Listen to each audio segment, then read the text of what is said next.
guys, welcome back to the channel. Dylan here, and today we're going to be talking about Conflict 49 with Trevor Hayes. But before we get into the video, I wanted to let you guys know what's going on with the audio of this issue. So in this episode, it was supposed to be video and audio, of course, but the video file got corrupted. It's a new camera, it's a new setup. I'm still getting used to everything, so please bear with me on that. I promise next time I get together with Trevor, it will be a much better lighting situation, a much better video situation, and everything will go much smoother. It was my first time recording outside of the studio or my office here. So with that being said, guys, we're going to get into today's video and just let you know after about 20 minutes or so is when video kicks back in. So that being said, you guys know the deal. I'm always sponsored by Badge of Honor Clothing. A link to their products will be in the description below, more specifically where you can get a Scrapologist hoodie and a Scrapologist shirt, which I believe I'm getting my Scrapologist hoodie and my Scrapologist shirt this coming week. So I'll be modeling that for you guys here for our Saturday video or something like that. But anyway, let's talk about Conflict 49 with Trevor Hayes and see how this past weekend went for us.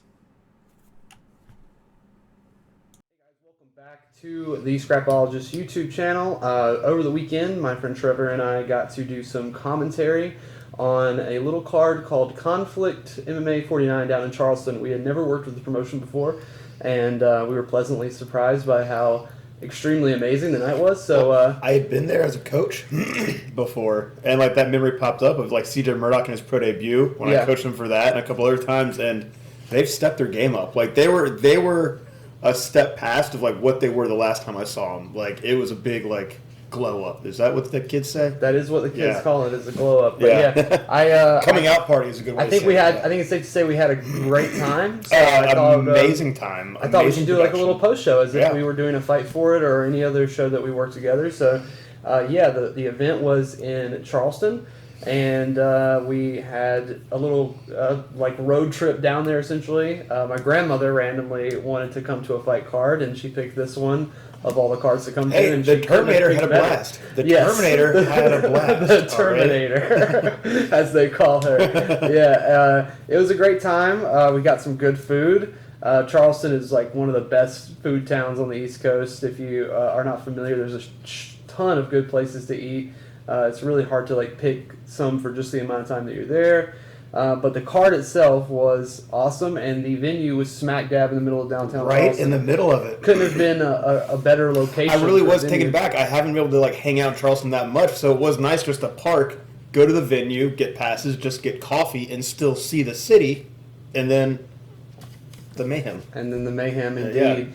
And we got some coffee. We headed into the venue, and I think we kind of had a bar of what we expected based on your previous experience and then just my general experience from working in the main adrenaline dump when I walked into the main room of it, because I walked into the door and I walked back out and just went, Dylan, what did we sign up for? Well, I was I feel rusty doing this, but it was fun to go back and just see the scale of that room, how they had the focus on the cage, because I've been to big shows like CFFC, Lou Neglia, like I've been around to a lot of bigger shows, and it was that kind of scope where it's like, wow, this is a full, like even how the VIP area was set up, everything was well run, and you saw the people running around for it, and the behind the scenes, when you see all that going on at the same time, you're going, oh wow, like they're on top of it, and that was, I walked in there and just went, oh, we gotta lock it up. Right, that's exactly how I felt. I mean, I've been to shows that have been, and we've talked about this a lot, in the parking lots of strip clubs, and that's not just something we say as a joke when we're commentating. We really have been to those shows, and we've worked some shows too that were very questionable in production as well. And I just think that like Fight for It has kind of set this gold standard in my mind of what an amateur MMA promotion should be doing. So when I walk in and I don't see that, I'm like, all right, I don't necessarily have to like go as hard as I do for a Fight for It show because clearly no one else is going as hard. Right. But when I walked into that venue, I felt like I was on like an Atlantic City fight card or one of those really big promotions like those feeder promotions of the UFC. Or even like the NFCs and stuff like that, like the Combat Night in Orlando, like these big promotions coming up. And but it had that feel more of like the as I said, like the Fight Pass cards of like those LFAs, RFAs. And like some of those island fight shows, it had that feel, and that was really cool. Like just to see the production and be able to be behind the scenes. But you know what? That was fun to do again. Yeah. So we get there, and we walk over to the production area. We meet the guy. I believe his name is Tavar or Tanar. I couldn't quite hear him over the extremely loud music, but we'll get to that. Earplugs in. And he was a great guy, but he wanted us to do a cold open, and they had not prepared us for that. And I have done many of these in my lifetime, but I don't think Trevor had ever done one I was before. sitting there, and I just went, oh, we started? And I remember staring at the camera, and Dylan started talking. I just went, Yeah, the production assistant was like, and I was like, we're going? Okay, we're going. Yeah, I feel like if we had a script or something set to talk about, that would have helped out a lot. Yeah, but it being thrown on like that, I just went... If they told me there was going to be a cold open, what I normally do is I do write out like an intro, basically. And that one that I used was kind of a generic intro that I use when nobody prepares me to do a cold open. So normally when I do a cold open for any production, I will always start with the same couple of lines. I will greet the fans and welcome them into the stream. I introduce myself. I introduce Trevor. I say where we are coming from, including the building name, the city, and the state. And that's when I start talking about the event. Then my hands come up. But I don't know what to do when with somebody doesn't give you anything to say right then, that's all you have to say. So after that, I'm just freestyling. I just start talking about the fights that I can remember off the top of my head, shout out a couple of sponsors, and they kicked us back, and we were ready to go for the show. Panic attack over. Seriously. But you improvised, and you did well. I mean, you are an expert at talking about fights, and that's all you really have to do in that situation. That's all I can do. And I kind of fed it up to you, so... we were Pepper and what's his name from Dodgeball. Yes, I can't remember the professional commentator's name. I am definitely a Pepper. Pepper Brooks is Jason Bateman's character, but yeah, that's why I wore a blazer, because I knew Trevor was bringing the Pepper Brooks energy, and I was like, well, I'm going to rock a blazer to kind of sizzle and steak this whole deal. I looked dressed up, or I could have slept in my car in my outfit. You right. It could go both ways. Yeah, it only could have been more complete if you were wearing flip-flops. Yeah. That would have been the icing on the cake, right? That would have been the icing on the cake, yeah. No, I wore shoes for once. But unlike a lot of cards that we do that have both kickboxing and MMA, they decided to intermingle the bouts because in South Carolina, God's not watching. It's funny, I'll say this. They are, but they do allow the promotion to have a bit more freedom with what they want to do. Right. They are very well governed. They are very well sanctioned, but they do give promotions a lot of room to play. Where you saw in that fight card, amateur kickboxing, MMA, and full rules Muay Thai. It was a very complete card. And there's something special about that. And that staggering of it, that really helped the energy. You had an interesting point, too, which is that sometimes MMA matchups cannot quite live up to the expectation. They can be a little underwhelming at time, or maybe even one-sided at time. But you can go back to that either full Muay Thai rule set or Glory rule set, and give people that are watching in the audience like a live banner. Not everyone understands jiu-jitsu. Like you're starting to see that kickboxing matches are replacing BJJ super fights. Right. Where in North Carolina, before kickboxing was allowed, they used to have a lot of fillers of like the purple belt jiu-jitsu matches and stuff like that. Combat gi matches. Exactly. Yeah. And people, it would hit the ground and people go, all right, this is kind of killing the mood. Time to get a hot dog and a beer. But exactly. Yeah. And then it kind of kills the energy sometimes for the fights after because people are just like, okay, can we just kind of end it? But when people have gloves on and they're just swinging and kicking, everyone understands swinging and kicking. Like it's a very simple thing to enjoy, man. It's very complicated, but it keeps the energy going. You can feel it. Like the crowd stayed engaged the whole time. Even when the fights went to the ground, they were getting at people to keep going. Yeah. This card did not have any problems as far as action goes. Yeah, like there were a couple decisions, but you can tell, like just like the crowd was like, yeah, keep going. Like there's that difference. The crowd wants you to hit them. You start hitting them sometimes, man. Yeah, like, it's true. Yeah, it's real. Yeah. But we got things kicked off with a female kickboxing match between Emma Murray and Kelsey Vigil. Very close fight. Emma Murray was super aggressive, and I think these two young ladies just kicked off the card and set the bar high as far as they really did. What the expectation was, because they went out there and like scrapped super hard. That was impressive. Two young girls too. Emma Murray, I think, picked up the win there. It went the other way. Yeah. So we were calling it for Emma, and I mean, I want to kind of go. I think we shouldn't have talked about it so much on the promotions we did, but you know what? That really should have gone for Emma Murray in my eyes. I mean, Kelsey Vigil, like, she did a lot, but Emma Murray just seemed to do more damage and control the fight, and I'm just like, I don't know. I couldn't have seen how it couldn't have gone for Emma. Yeah, it's interesting. A lot of judges really, really value like going forward, and sometimes even when I feel like a counter striker is doing the better work, like in Jason Dula versus Tad Collins that we called, right? The judges seem to appreciate Tad's aggression more. And him coming forward more than they did the fact that Jason was laying back and picking really good strikes and slowing Tad down and keeping him at bay. Right. Whereas in this fight, they kind of went the opposite way. Yeah. They seem to appreciate Kelsey's work more. Even on the outside and throwing like the in and the out. Correct. But you even see Kelsey really, like, the damage showed in that third round. She was, it was just one of those where Decisions I was like, man, on like, amateur fights are one of those things. They are. Like, I've worked as a judge, and I just go, I see some judges look at a fight and they say, no, I don't think that should count. And I went, what? No, it's very clearly stated of what should and should not count. It's actually written in a book as like what we look for. I did think the officiating was brilliant at this event, but that was because our friend Justin Brown, who I got to meet for the first time this weekend, was kind of overseeing all of that stuff. Yeah, and he and the guys that he has. Yeah, and the team of guys he chose he and Blake Grice have been a massive influence in the Carolina commission scene, and they've been doing great work. And then we also have Jimmy Neely as a referee, and he is always so spot on, man. He was good. I was really impressed. I had never worked a show that I had like when he caught that double armbar, he saw it happen so quick. Yep, and, he was right on the top. guy couldn't even tap, and he caught it. Yeah.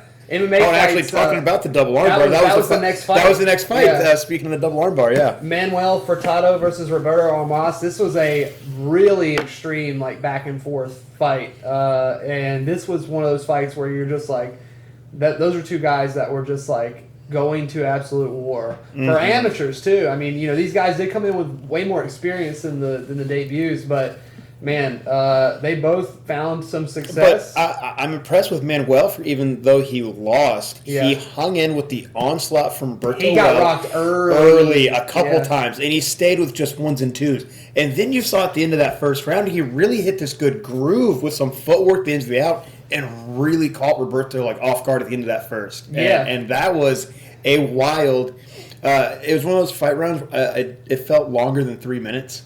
Because so much was going on. Yeah, and so much did happen. We didn't have words, I think, sometimes for what was happening because we couldn't keep up with the action of it. That's exactly right. Yeah. There was one other fight that was like that. That was the Tremino fight, a couple fights after this, where there was so much momentum swinging back and forth that we could not physically talk fast enough to keep up with what was actually happening. So you just call it to the best of your ability, really. Like, you try to just put words to what you're seeing. And I remember when you and I watched Justin Gaethje versus Michael Chandler in here. We were on our feet. We were standing by the TV. We had no words. We were just laughing and screaming. I know. It was, this... it was like we were riding a roller coaster. This fight card, that fight, it was like a roller coaster. Yeah, it was exactly. And then like that turnaround of seeing Roberto just come out with the big shots in the first, then wind up on his back in the second. Yeah. And you see him, like, you saw his attitude change. Where on the feet, he was go, go, go. As soon as he hit the ground, half guard, hips out, keeping his head inside, getting over hooks, staying calm. His demeanor changed so much. And he made Manuel really have to pick up. Like, Manuel was still trying to get back that first round. Yeah. And you saw Roberto just kind of play back. Then as soon as he pulled him back into full guard, double armbar, and just sat right back for it. Very sneaky. Very. I watched that finish. He popped up like the hip. Was he popping the hips up for a triangle? Then he went to the double armbar. Is that what I saw? Yeah, no. I think he was looking. No, you're exactly on the money. He was looking for either a single leg armbar, like swing the legs up, grab the arm. Or he was looking to swing his legs up for the triangle, but he swung his legs up and didn't quite make it. But it came at a moment where Manuel was. He kept his hands on the glove wrist, and that helped him just slide into position. When he saw both arms, he just popped his hips up. And that's one of the rarest submissions you're going to see in MMA, and also one of the rarest that you'll see without having that should make some good rounds for some like MMA highlight videos. Like I like to wake up and watch some amateur highlight videos from around the world and the nation. I was like, man, that should be making some rounds. I feel like that was a maybe great I'll clip it. submission. I don't think anybody's clipped it yet. I'll clip it and send it over to Roberto. When I'm making this video or editing this video out. And also like that coming from Charleston Muay Thai. All right, you guys. Sorry about that camera issue there. New setup. We're still learning the ins and outs of it, but we did want to talk a little bit more about these MMA fights that we saw. Samuel Klepak taking on Quincy Evans. Samuel fighting out of that ATT Asheville gym, and overall, man, outside of that Colleen Daly, it was a tough night for them with this fight. This was a tough one. And Sam Klepak, man, 18-year-old kid. Yeah, like, definitely. That's the upside. That's the upside to this fight. Yeah, Quincy, he looked like an absolute unit. Right. He was very well rounded. He comes from an equally tough school. Dangerous gym. Yeah, very dangerous, man. Fagler's Kempo Karate School. It's got Kempo Karate in the name, but they're like a meaner version of Wonder Boy's gym. Right. Heavy kickboxing base, but very diverse. Lots of wrestling, lots of jiu-jitsu. Just very tough, well-rounded gym, and the physicality really gave Sam issues, and it wasn't a matter of technique. It wasn't a matter of technique or skill. It was just kind of that he's a young kid, and it's tough to be a kid in this sport. But when you grow up in it like that, you just get better. And he fought a full-grown man. Very explosive, dangerous, and not just a big explosive dude, but a well-rounded martial artist. Yeah, definitely. Striking, wrestling, complete package. I mean, he basically took no damage on the feet. Yeah. I mean, he got it to the ground so explosively, so quickly, and the strength difference was so obvious from the outset. And Sam is a jiu-jitsu guy. I think longer than he has been doing striking anyway, from what the research I've done on him. And I think he was just a little too content in the first round on the ground and trying to find a sub, because Quincy did put him in some. He put himself in some dangerous positions, but he was always able to strength out or power out, or he just kind of stood up and exploded out of that one at the very, very beginning. Yeah. So when you're against a guy like that, who you got to have perfect technique to be able to sub a guy who's that much stronger than you. Yeah. And after that first round, I think Sam was just very and it tired. seems like Sam has the technique. He just has to get that going a bit more. Yeah. And like he's a very young, relaxed kid. He's got great composure in there, but you got to be able to pull that trigger. If you have technique, you got to go for that speed.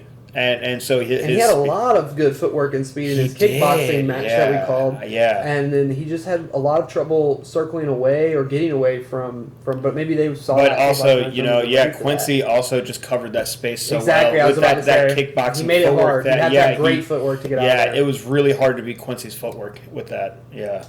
And then that other scrapper we were talking about, Giovanni Marino, which is I noticed after a guy coming in with 6 fights taking on Gabriel Tremino. Yeah, who we got to meet the night before. We did meet him the night before. Cool guy. He was hanging out with his teammate Giovanni, who also walked away from this one with an L. But yeah, both guys. Gabriel Tremino to take on an opponent like that with 6 fights. It says a lot to the confidence, and he did have a lot of confidence. And Giovanni does have like a couple boxing matches outside of this, I believe, as well. He was really came at a hair away from finishing Giovanni in that first round. He hit a brilliant uppercut, and knocked him down. And Giovanni just hung tough, and after that, it was just about putting the pressure on Tremino. And that's the tough thing, Tremino, great scrapper. It's just that first fight, it wears on you. Like that second round, third round, they just get longer and longer, and you don't know what it feels like until your first fight.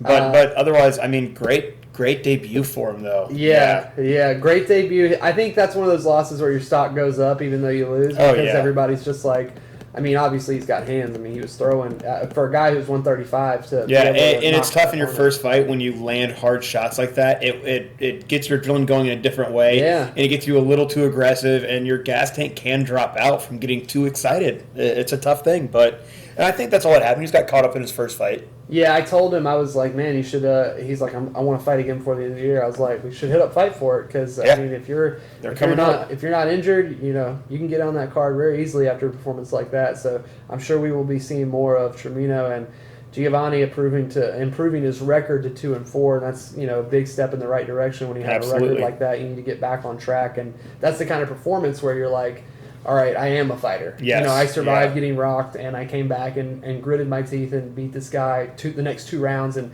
maybe even won the round I got rocked in. You know. Yeah. On one judge's scorecards, I believe he actually won that round. He did. Well. Yeah. So, yeah. I did not call the next fight. I took a break, and we had Dale Lin. Is that his last name?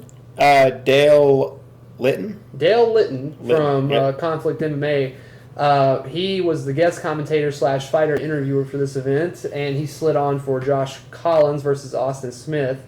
And, you know, Josh Collins coming out and registering as his own head coach. Yeah. And he has quite a few fights. He added his team like Josh Collins shirts and stuff like that. He has 7 MMA fights. He's 4-3 in that. He's 0-1 in Muay Thai, but I mean, he definitely showed up to fight. His age was his only big deficit. You know, it really was.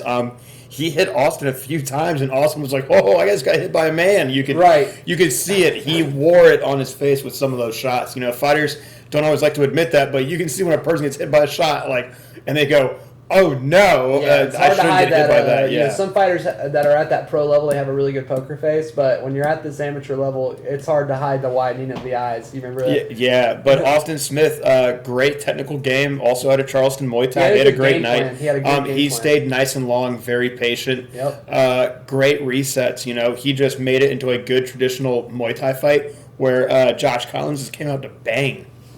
Just came out firing from the game. And boy, did they bang. That I mean, that was one of those fights where I'm like, I'm kind of glad I'm not commentating this because I'm just soaking this in right now. You were just enjoying and that fight. And that was the fight I got sprayed with blood. I think your notebook got some blood. Yeah, there is blood on my notebook still from that. I'm pretty sure that's from Mr. Collins himself. Yes. Yeah. Because he was leaking after that fight. But he also managed to bloody up Austin a little bit, too. He did. He absolutely did. But otherwise, it was a great performance from Austin. You know, very, very clear-cut win. Crazy very fight. Dominant. You know, every time that Josh gave it to him, Austin gave back more. And he gave it back with just precision, timing, patience. Still committing to his punches, but not over-committing. It was a great technical fight versus a brawler. And that was the second win in a row on this card for Charleston Muay Thai, who had just a phenomenal night. Jeff Grady, of course, I think he only lost one fight, right? And it was a split decision. That maybe should have gone the other way. Could have, yeah. It was one of those fights where even me, you know, watching it, I was like, wow, this is a tough one to call. Very tough. Yeah, that was one of those fights where I would have to be in judge mode to watch that and give a clear decision because I was in total fight fan mode for it. Yeah, me too. And that was one of the biggest bangers on the card, but we will talk about that in just a second. Yeah. And then, you know, we bounce back over to the MMA side of things. Jake Coe, is that how you pronounce it? Jake Coe. Jake Coe taking on Carlton Budd. This is one of those fights where the guy coming in with the 2-fight experience, it was just very obvious how big of a factor that was. That, man, that was kind of just a mollywhopping a bit, wasn't it? A little bit. Yeah. You know, Jake Coe definitely took the camp seriously because he looked in great shape physically. He was, but I just remember Carlton Budd landing shots on Jake that he just wasn't like the leg kicks. I remember was the biggest. That was my one takeaway. It was just Jake Coe's face and his body to eating those low kicks and going, oh wow, that's something I haven't been hit with. Where like, you know, in practice, you know, he's been hit with good kicks. He comes from a good camp. Showed a little bit of inexperience in that triangle situation too. Yes. You know, you can punch up to a certain point in the triangle, but he punched deeper into the choke, basically, and that's really when it kind of came on. He went for the slam and it made it tighter. Was that the fight, or am I getting it mixed up? I think he might have tried to pick him up, but I don't think there was an outright slam. He was in that triangle control for quite a while, and then he started punching Carlton in the face. That's what it was, and I think that's what made it sink deeper, because suddenly the punching stopped, and it was like a panic tap, you know, like one of those classic taps. So, yeah, Joseph Coe biting off a little bit more than he can chew, taking on Carlton Budd, who definitely looked super improved. I mean, he looked super muscular, so he obviously took it seriously. And then in probably one of the quickest and scariest strawweight fights I've ever seen. Wow. Emily Keck. And she was someone, it's great. I've seen her from the start. I used to help train and coach her boyfriend, Cody Jones, for a while, way back in the day. And I introduced her to them the day before, and I went, you got to keep your eyes on this one. I was mentioning her footwork, her knees, her cage work, her kick power. She didn't throw her hands in her last fight. She put them out there, and I just went, man, you got to see what she does. And she threw her hands for 11 seconds, and that's all she needed. She fainted the cross and then sent it home. And then sent it home. Came back, body caught again, stepped in, hooked, stepped back over to that cross, and man, Ashley was out. Very, very, very quick fight. I mean, that's 30 seconds at the most, maybe even a little bit less. I think they called it at 18 seconds or 11 or something like that. Incredible knockout. Definitely the knockout of the night as far as I'm concerned. Absolutely. That's one of the cleanest knockouts you're ever going to see in that weight class. So a promising future ahead of Emily Keck and Coach Cody Jones over there at Fitness Edge MMA. They had a good night too, man. Oh, yeah. Then we got into that fight that we were kind of talking about earlier that could have maybe gone either way. Mm-hmm. One of my favorite fights of the night, Colleen Daly out of that ATT Asheville team, taking on Nicole Aitken from Charleston Muay Thai. Yep, and this was a split decision loss, but man, what a fight. Very, Colleen would come in with combinations. Nicole would always land something in that combination that would do more damage, it seemed. Yeah.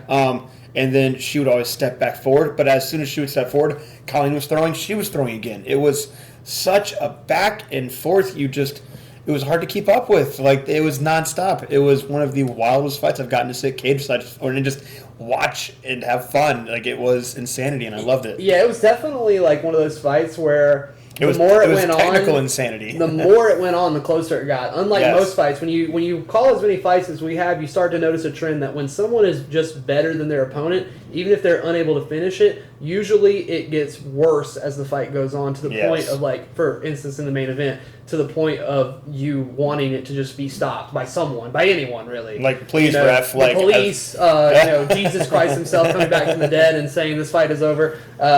But yeah, there are moments like that, and then there are fights like this where, as the fight goes on, they just like a Joanna and Zhang Wei Li, or one of those classic fights where they go to the last bell, and as they go and go and go, it gets closer. We saw Colleen Daly having a lot of success in that first round, and then by that third round, they were just dead even set on finishing each other. Really, they were trading head kicks, they were trading hooks, they were trading straight punches. I mean, it was just a great match. I mean, I might be the fight of the night for sure. It really could. As far as competitive, what I look for in a fight of the night, as far as people trying to finish each other up until the last moment. Yeah, that fight had it all. You could give that fight of the night. You could give Emily a knockout of the night. You give an overall performance to Anna Toole in that. Correct. In that main event, because that was. We will get to that. Yeah. We will get to that. But we bounce back over to MMA for some flyweight action with Kevin Nguyen of the Nguyen Martial Arts Dynasty. Taking on Jay Ponder, and it looked easy for him after just a few short moments. He had that kind of adjustment period where somebody comes out and they're a little unorthodox. They're a little weird. Jay, a long kid. We saw him shadow boxing earlier that day, and I went, okay, this kid has some clean strikes. And I guess, I don't know if maybe he just pops up to open mats and spars. That kind of reminds me of myself way back in the day, and I would show up to a fight. But, it's, he had some good composure, some good strikes out there, but for the overall MMA game, didn't quite know what he was doing. But he came out there to definitely punch and kick at Kevin Nguyen. Yeah. And as soon as Kevin Nguyen, kind of got comfortable and got used to the range that he brought, it was easy for him. Yeah, I feel like Jay Ponder, he could be one of those guys. If he just trained at a gym, he could be good. Just go to a real. Go to a gym, bud. Yeah, just go to a real gym.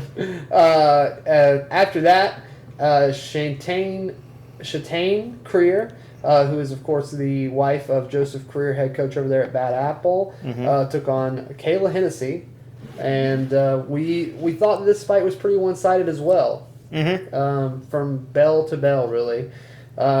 Shatane Creer did have a 3-0 record coming into this. She's now no longer undefeated. Kayla was definitely ahead technical wise. Just the whole fight. Yeah. Just the whole fight. There were shots that I saw that Shantae, like Kayla, what I saw from Kayla in that third round, and like Shantae did not back down. Yeah. Like she was in that fight the whole time, and you could see it on Kayla in that third round where she was going like and this thing where like the fighters, like they are the one going in there, they're going forward, and they might not feel what their face is saying, but I could see on her face she's like, I have to go forward, and I could see where she's like, she's still hitting shots, and she's like, gotta do this, gotta go, and it's not the most enjoyable feeling, but it's also what you have to do in a fight, and it was really impressive. Especially when it's your style that you prepared for the whole camp. It was, and because Shantae, like she still had super clean shots, like neither one of these women really threw too wild. It was just a technical. Yeah, Kayla had really tight punch grouping, but then you can see in that third round where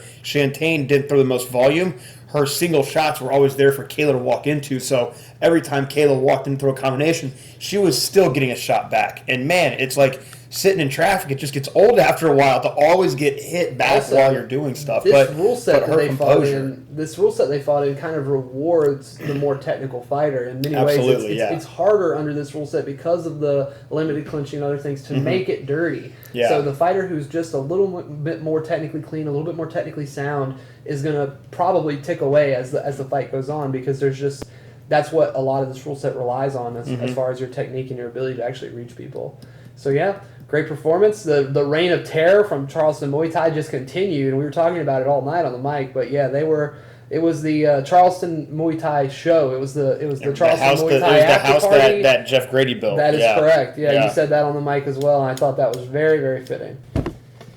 And then we, going back in this to talk about this bout order and talk about this decision to have the fights be kind of staggered like this.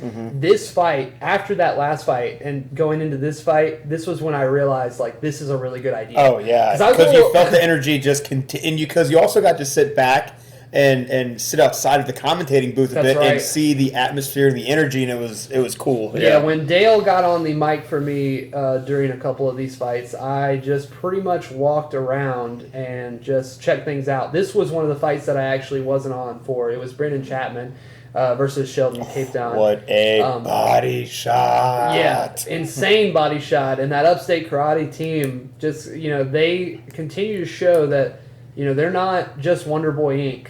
They've got guys over there. I remember Nicholas Overblood Martino, when he fought Brian Battle, no one really gave him a shot. They thought it was, the Brian Battle show, as most of those fight sports in that era were. And he came out there and armbarred Brian in like 30 seconds. Oh, yeah. And, Brian was definitely winning before that, but it was a very quick fight. And that's when I started to realize, like, being in a room with guys like Chris Weidman and Stephen Thompson and learning striking from a guy like Stephen Thompson, it is going to pay dividends no matter what level of competition you're competing in. Absolutely. And Brendan Chapman definitely brought a high level of striking and 100%. That dropping right hand to the body, you don't often see, and that's not a body shot you see in MMA very often, especially in the first round. That right hook to the body to stop, you see that in boxing. And usually after 10 rounds of damage have been done to that body, a lot of body shots come from attacking that liver. Using that left hand, maybe that cross to the belly button or just off. A lot of it is that shovel. Like in the main event. Exactly. The main event was a cumulative.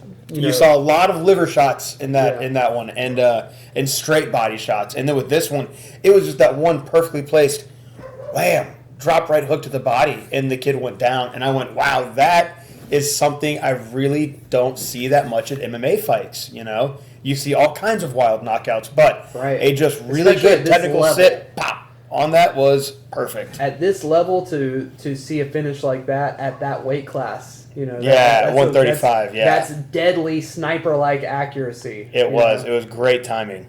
He really made the kid. He made Sheldon almost jump into it. Yeah, it was exactly. Great timing. He really Sheldon was getting away well from like the more unorthodox kicks from Chapman. Well, unorthodox, for a lot of other people, but normal for them. For the context of MMA, but for them, like he used the side kicks, and then Sheldon got jumpy, and Chapman just caught him with that right hook to the body. I loved it. Really admired that punch. And then we rolled into Yeah. The DeFore MMA, is that how they say it? That's what I was like, was it DeFore? It might be Def War, like Def Jam. Yeah, it could be, yeah. I always think of Def Jam fight for New York, Against Colin Godbout from Jimmo. Yeah, Colin Godbout, he came out super intense. You remember how he was looking across the cage there? And he came out trying to strike a lot in that first round. Yeah. And man, did Castro have some pop in his punches. And we saw that in the fight from earlier that you found. Yeah, exactly. Yeah. We were watching one of his previous performances, and he won by decision, but the shots he was landing on his opponent made me believe that, Colin Godbout was really going to have to try and put this together on the ground with the wrestling, and he was able to do so. He snapped his little loss streak that he had been on since he lost to Michael Hardman. He'd gone 4-0, then he went 0-3. So he actually had that. He had that weird. In my opinion, he beat Levi Whitlow on Fight For It 5, but the decision went the other way for Levi Whitlow. Even though it was a lot of the same thing we saw in this fight from him. He was holding him down for most of the rounds, and then he gets 2 wins, and then he fights Michael Hardman, and then he goes 2 more losses. So, Michael Hardman, he went 4 hard rounds because Fight For It does the 5-round title fight. That was kind of a difference I saw between this show and Fight For It, is that they went for a 3-round with longer rounds rather than doing 5 rounds of the short rounds. And it's a hard ask to go, 4 rounds with a guy like Michael Hardman, who's now a professional. And Colin Godbout just came out with the energy, the intensity, the eye contact, and he looked good. And it was one of the things where Castro was there to fight, Colin was there to win. Colin was there to execute. He was there to win. There to win a mixed martial arts fight, where Castro was there. Florida fighters, they're there to fight. Right. They just fight you the whole time. And there's a difference between the guys that are there to win. They use more technique. They don't want to get caught up in those brawls. Where guys from Florida are like, well, I'm just going to fight you the whole time. Right. And it's something to train for, It gets you ready for fights down the road, that's for sure. I mean, there's so much talent, especially in that Tampa area, that I'm sure you can find some mat time somewhere if you want to get better at wrestling. But Colin Godbout gets back to his winning ways. Now 5-3 as an amateur, and you've got to think that a couple more of those fights like that, and he's ready for the pro status. Absolutely. But don't you think that, not to get too off topic here, but don't you think it gets a little harder to actually find fights when you're a guy like Colin Godbout once you get to that pro level? At an amateur show, it's one of those things where people aren't really necessarily... There's plenty of fights to go around. Well, you have to keep going to places where people don't know you, and that's where a lot of people get frustrated. There's a lot of nerves that go into, it's very uncomfortable to go out of state to fight for a lot of people. But if you want to be a pro, if you want to go pro, you have to do that. And you fight all over the world if you want to get into the highest level. It's really it's not that hard to go up and down the coast. It's just annoying. Right. But once you start going up and down the coast, and then it's kind of going like these promotions, once maybe there's promotions up north and down south saying hey, we can't find a fight, then you go, well, got to go west. It's as soon as you see a promotion maybe cannot get you fights, then you look somewhere else, look out of state. It is always going to be easier to find fights out of state. Will they also find you a harder fight than you will around here? Yes, absolutely. Yes. But you're going to be tested, and that's the whole point. And that's what you got to do, I was thinking about Elizabeth Schroeder, Little Bruzy, and how she's basically now gone all over the United States trying to find pro fights so she can up get to Canada. Up to Canada, West Coast, Florida. She's gone everywhere, just trying to get fights in her weight class as a female.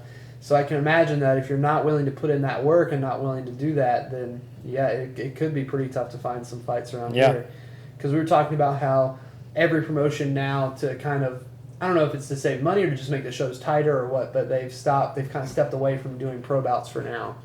And maybe that's a sanctioning issue, maybe it's a money issue, who knows? Yeah, usually it's a money, and it's also what's available in the talent pool. Correct. Where in Charleston, and like we saw, there's also Beaufort, and we've got Columbus, Georgia, We've got other schools from South Carolina. Kind of the same thing we see from Fightful, where it brings out those where it brings out people that have a local crowd. Right, exactly. So of course it's going to be easier for a show like that to do all amateur bouts when they know they can fill the house, and they were sold out weeks before the doors open. Yeah, weeks before the doors open, which is always like, one of those things when I see, I'm just like, oh, it's sold out, quote unquote. But no, this was legit, but like this was wall to wall. 1,000 people at least in that building. Just I think it's great. We do need more. People need to realize we need more amateur development than pro development. And then we got into Jordanlston from that Battleborn fight team that you have been talking about since they're kind of opening in our area. Shout out to Coach Kelly. Yeah, Coach Kelly. He's moved to the Burlington area, former head wrestling coach at ATT, used to run a school out at Reno, Nevada, and moved out to the area recently and has a crop of fighters already with him. And it's wild, his wife fell out last minute from an injury, and then Jordanlston, her teammate, stepped in last minute to fight Amy Peduto. Offered, and that fight, let's rephrase. Offered to step in last minute and replace at a higher weight than they agreed to. Around like 12 pounds over. No, 30 pounds over. 30 pounds over. The fight was originally supposed to be at 125, and they ended up fighting at 155 or something like that. Yeah. And I know Amy Peduto felt a certain type of way about that, but as you know, the Charleston Muay Thai moniker, of course, is... Anytime, anywhere, any place, any weights. They agreed.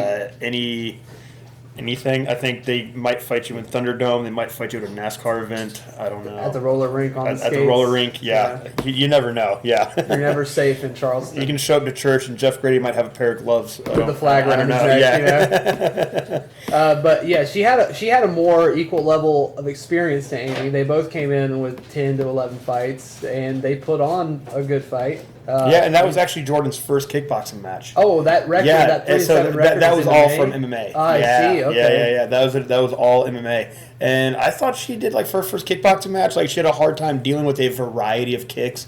Amy Peduto was attacking her back leg a lot. And Jordan was going, where is this coming from? And her leg was welted. Welted, Amy Peduto was murdering that leg. Yeah. And I was impressed, Jordan, like, she very physical fighter, and she had some very clean combinations.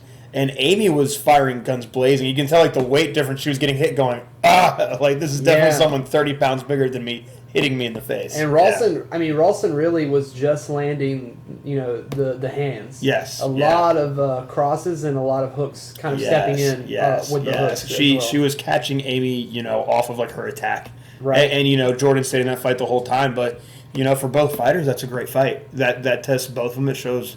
like Amy was great with her offense, staying offensive, but just be wary of the shots that come back. And with Jordan, get a bit more comfortable with that kick diversity, and then take a few more kickboxing matches, I think. And just like we were talking about earlier, too, the rule set for this glory kind of segment, it rewards the more technical fighter, and I felt like Amy Peduto was consistently the more technical fighter throughout the entire fight, so...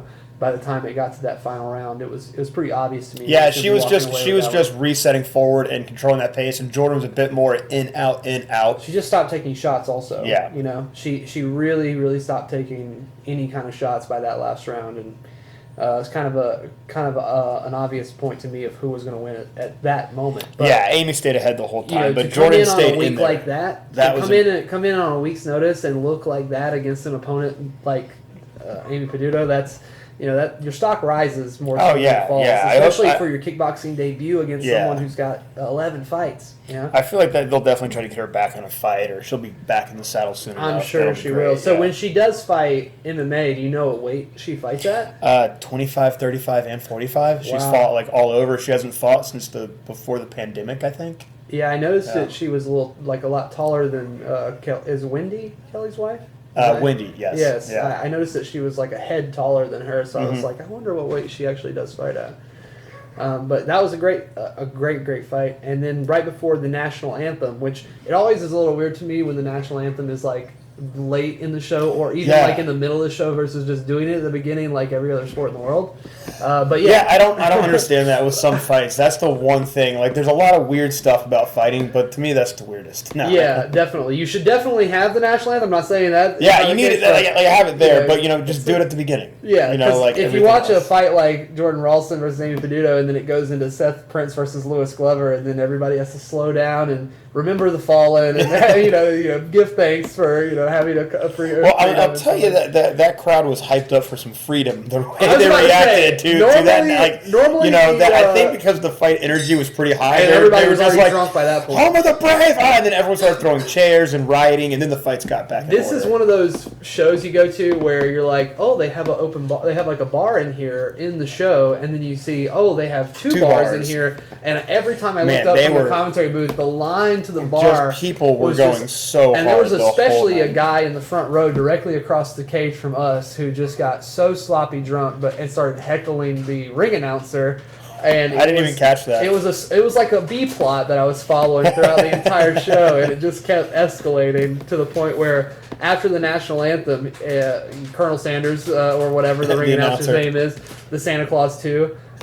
He got back in the ring and started talking, and this guy just walked up to the cage and just right the rail, the rail was so, and he just takes off his shirt while staring dead at the ring announcer. It was just one of those things. I didn't see any of this. It's just one of those things that you see out of the corner of your eye, and you're like, wow, here we go again. But anyway, Seth Prince took on Lewis Glover. We talked about Prince a lot in the lead up to the fight because. While he doesn't have that record established, people are talking about him because of what he's able to accomplish. And you see why with his grappling acumen there, Yeah, holy moly. He did come up short against Lewis Glover. Who had a big experience gap, almost 8 fights. Or that was Lewis Glover's 8th fight. Versus Cody's third. Seth Prince's third. Cody Jones' coach. Yes, right. Yeah. Sorry.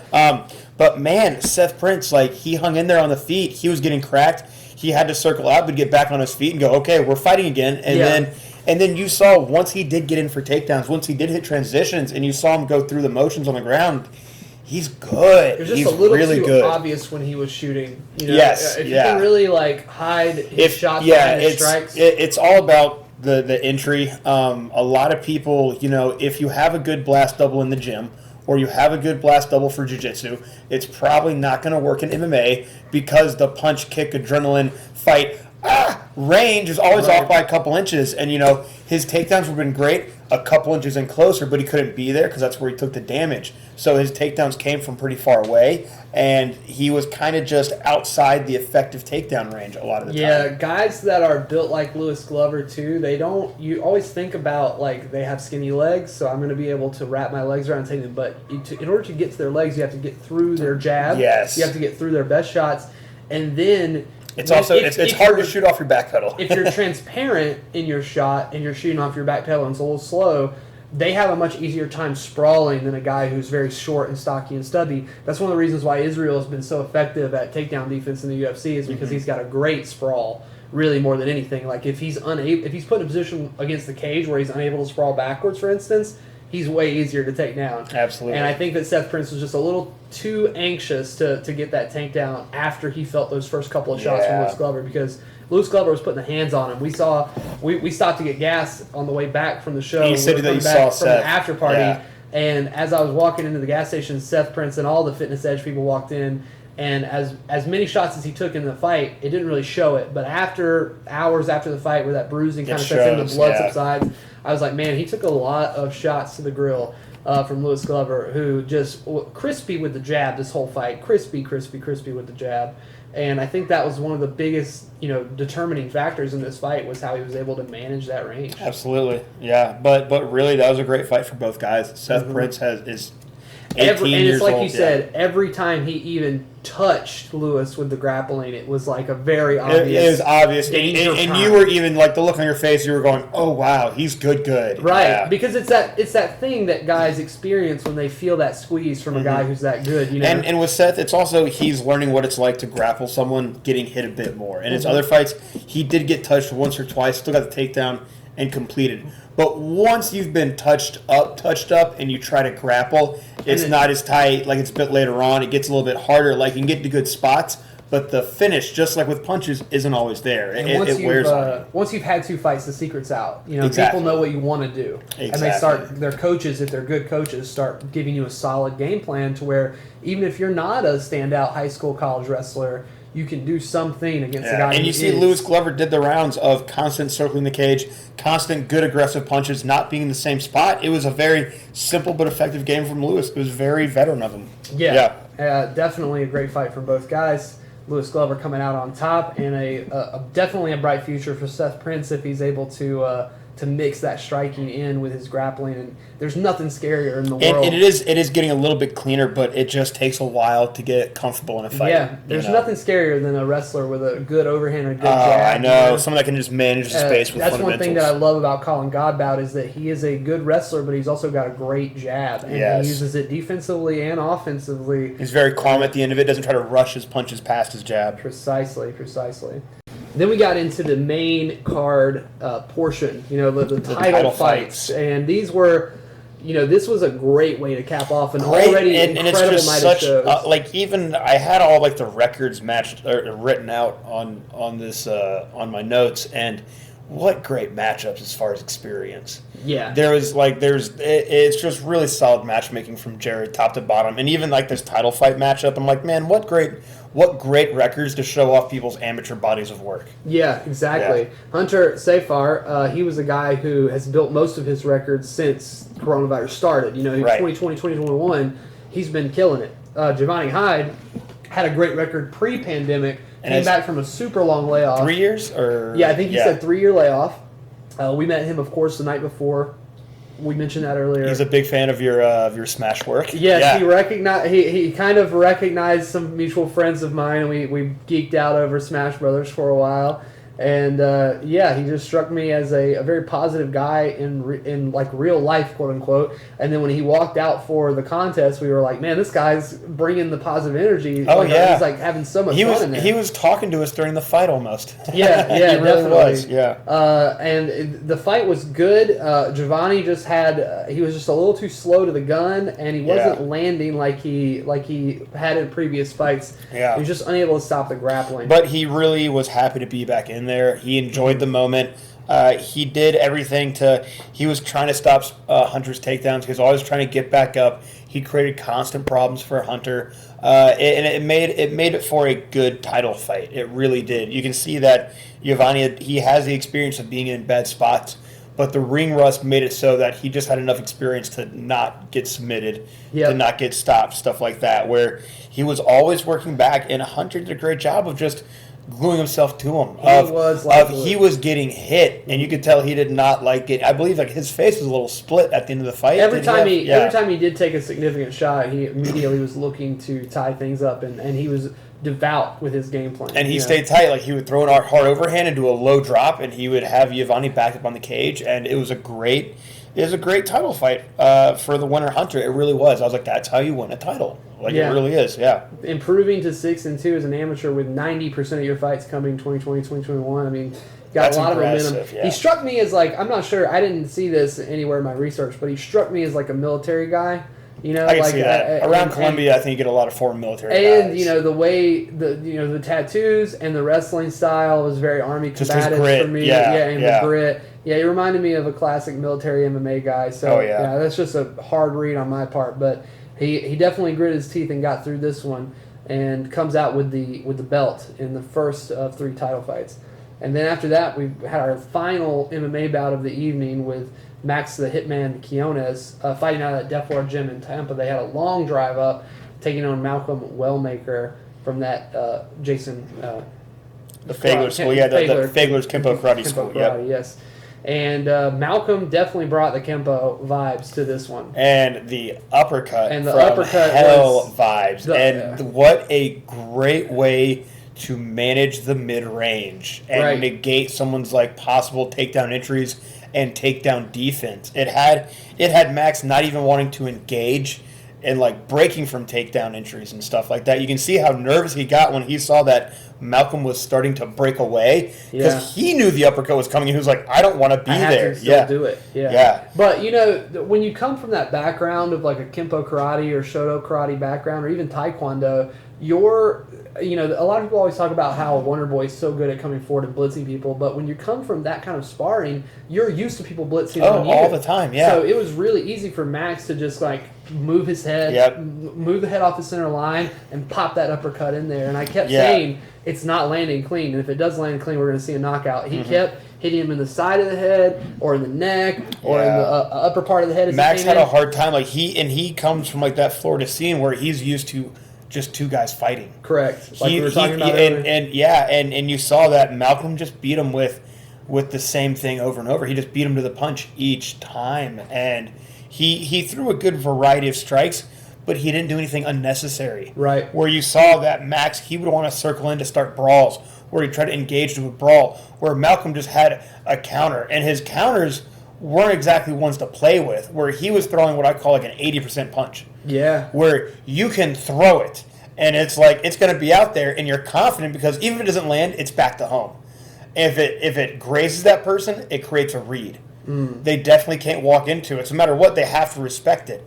And even like when a person with experience, they're used to seeing more wild shots. So when you all of a sudden just see that hand in between you and it's always coming at you, it creates that oh no, and you saw that on Max's face. All of a sudden, you would see him literally look at Malcolm's hand and go, "Shit, right. Like what do I do?" Yeah. And eventually, it just added up. It was just too much. I felt that Wellmaker looked amazing in this fight, and he's 7-1. What a stud to watch! Absolutely. And you said, as you said earlier, a finishing machine. What was his finish record? Just to make sure I've got it right, let's check it out and look it up. Malcolm Wellmaker, MMA, Tapology. So he has a 1 decision win. He took on 1, 2, 3. Okay, so he's got 4 KOs, TKOs, 5, and then he's got the triangle choke, and then his one loss came via armbar in round 3. So yeah, he's an expert at just finishing dudes, and he's got some jiu-jitsu, and he's got obviously great hands, and man, I don't know what the future holds for that guy, but I definitely would keep my eye on him because he's a prospect among prospects. Yeah, absolutely. That is a kid that I'll be excited to see going pro in a couple more fights. I feel like, and those guys from Fagler's, like they know how to groom fighters well. They put them through the process. They make them compete in grappling tournaments. They make them compete in kickboxing, and they make them get like a good number of fights. Like they're one of those schools. They come from that belief of like you should have about 20 or so fights before you go pro, even if you're doing MMA. And I'm like, I think that's a great idea. Right. Like, it's tougher. Like not everyone needs a bunch of kickboxing matches, but you do need a much higher number of MMA fights. Like being a 5-0. Like knock them out in a year kind of fighter and going pro, like those days are over. You gotta like Malcolm Wellmaker is one of those kids where he is spending an amateur career. How old is he? Very young. Early 20s. I still got his Tapology page. Yeah, like he's building his way to become a... He is 27, born in 1994. Okay. You know what? So we may be seeing him make that jump to pro in the next year or so. Especially if you want to fight for that age. If he wants to get the bigger cards, I thought he was like 23. He's aging. I was like, man, if he was 23, then he is a gold mine. 27, he has a long time still. You can easily make it to your later 30s now. But he's definitely building up the right process of becoming a pro. Yeah. And I am ecstatic to see what he can do. Yeah, me too. A really super fun kid to watch. Keep your eye on. Same thing for Max. I feel like if he could polish up some of his MMA, and it's not about ability to fight, and even his like wrestling, jiu-jitsu, everything look good. He just needs that technique cleaned up. He needs to make it less of a fight. He needs to put a bit more technique into that firefight. And then the main event. Yeah, I don't think I've ever heard you this loud. I think this is a fight where you actually were beginning to lose your voice from how crazy you were going in this fight. I was in it on this fight. This fight, I had a blast. This is a female Muay Thai. It was the combinations and the level changes and the crispness from Anna Toole, and I was losing my mind. Because it was working that body. People, you don't understand, how great it is to see that in front of you, just that consistent jab and cross to that body. The fundamentals down the middle, the level changes, always attacking back at a different spot, changing the cadence, changing where she's at, and And it wasn't anything that you don't learn outside of like a fundamentals class, essentially, you know? And so it's a big hats off to Jeff Grady and the team because those were all day one like reps that she threw over and over and over at just 100%, just ready to go. And I was talking about the look on Anna's face when she was committing to those harder combinations. I just went, well, that is someone that wants to go to that place where very few people really want to go. And like, a lot of people can fight as amateurs. Very few people want to do more with it. And Anna Toole, like she's fought in Thailand. She will take a last minute fight out of state. She goes everywhere to fight, and like her face showed that she's ready to go as far as like she's ready to go far. Support that she had. And the kind of team that they brought with her when they walked out for her fight in the main event. Yeah, it was no longer a Gracie train; it is now the Grady train. It was like a 50-person Grady train. Yeah, and, I know. I was like, "Whoa! Are they even? The commission is letting this go?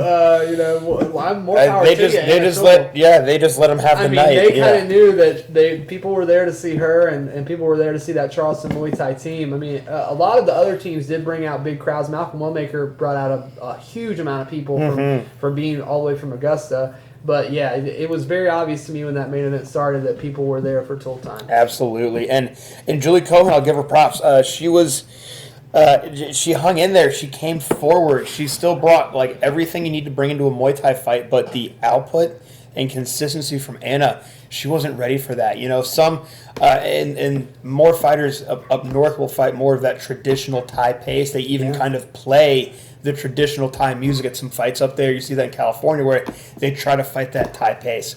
And when all of a sudden you have that heavier, more of a Dutch pace, Dutch output with the same Thai counters behind it, it creates a problem that you're just not ready for. Right. And you saw Anna at range shutting down her offense, still having catches, parries on the outside. But as soon as she was inside, relentless volume. And Julie, she would snap in for that clinch well a couple times.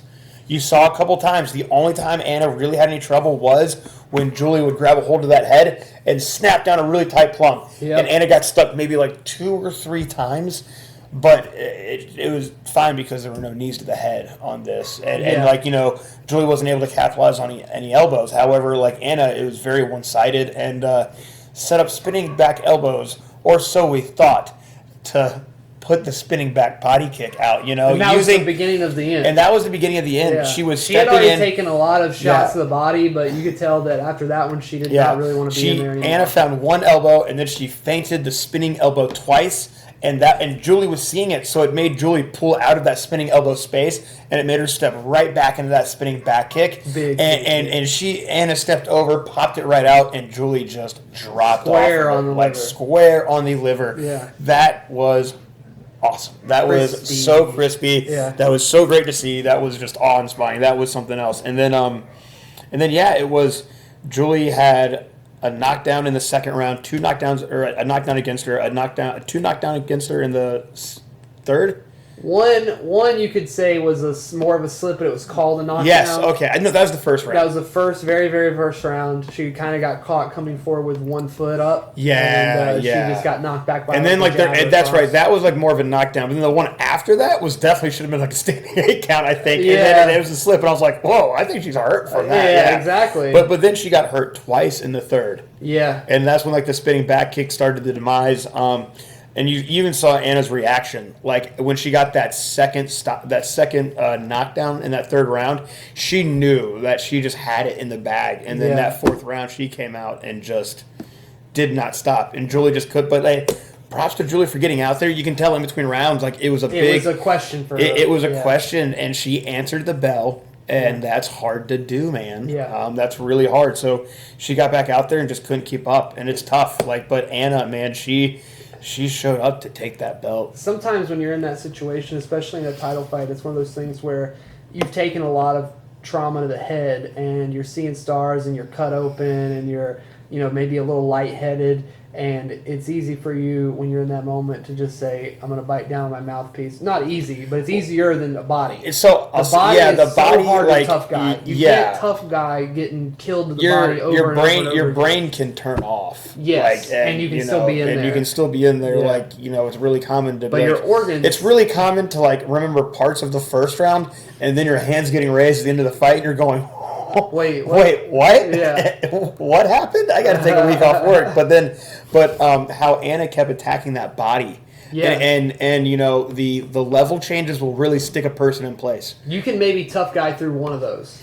But that three straight rounds of just 3 straight rounds of getting pegged to the body and then a big shot like that spinning back kick. Those jabs and crosses and they were just pinpoint right on the belly button. Just it was very textbook, very clean. And it's a lot of stuff that I preach in my program, and that's a fan of. Like, I like how Grady will teach clean, tight, in the middle. Just level changes are simple. Yeah. Just fundamental. Be aggressive with it. Like, especially in this rule set where you don't have to really worry about getting kneed or, you know. Yeah. And getting caught in a plum clinch isn't a big deal when you're killing the body by that much. I think that's why that kind of went away after a while. And even at that point, like, and when your body's already broken down from punches, it like, you can see Julie, like, she would get that plum, but she didn't enter into that space because she's also, like, when you go into the clinch fight, you're both open to knees. You're both open to getting attacked. And Julie was kind of worried. She's like, okay, I have this clinch, but do I want to be in there?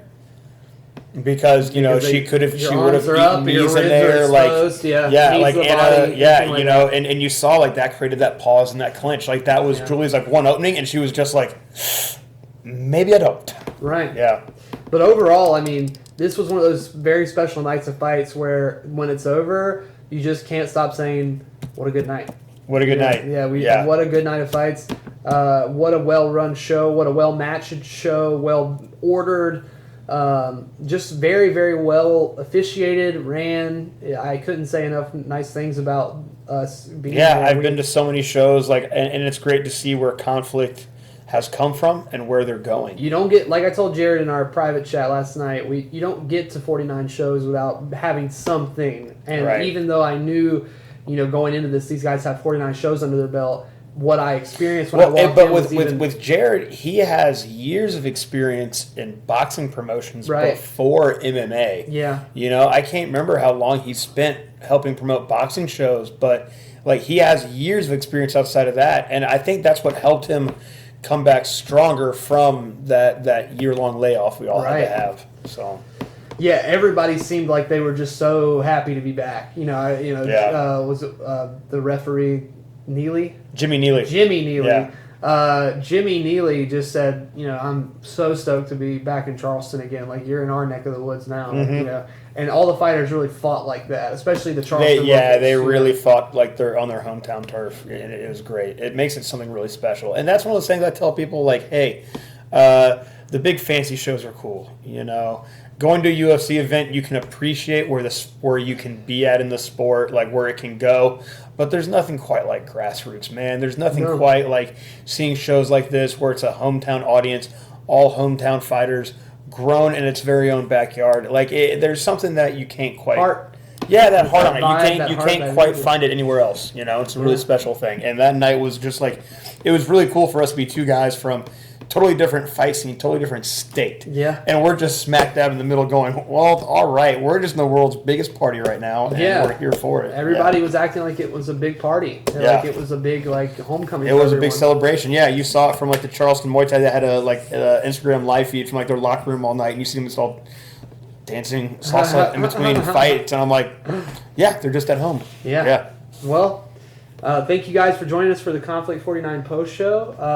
I think that, you know, on this drive, you know, me and Trevor kind of talked a little bit about doing something more consistent, something more in line with like a traditional MMA podcast, something that goes up on things like Spotify and Apple, et cetera, et cetera. So if that is something that you guys would like to see, we would probably be overjoyed to do it and just talk about fights all the time, right? Give us stuff to talk about. Yeah, just let us know what's coming up that we could poke our heads into. It would just mostly be us talking about UFC and MMA news stories, but if there's any cards you want us to talk about or any fighters in particular you would want to let us know about a fight you have coming up. Let us know about fight cards that are coming up. Let us know about, I don't know, if you hear about a wild knockout or something, send it to us. Give us something to talk about. We keep our ears out on stuff, but we can gossip for hours on, and we can range from current topics to, hey, look at this thing that happened in the gym this week. Yeah, exactly. You know, Trevor has a lot of stuff going on with his Muay Thai program over at GI Gym now. Yep. And I'm sure we would love to talk technique or anything really about the fight game. So yeah, just leave us a comment if that's something you'd be interested. I think we're going to start working on our studio space this week, and we'll have an update for you guys regarding that soon. Thanks for tuning in to another episode of The Scrapologist, and we'll see you guys shortly.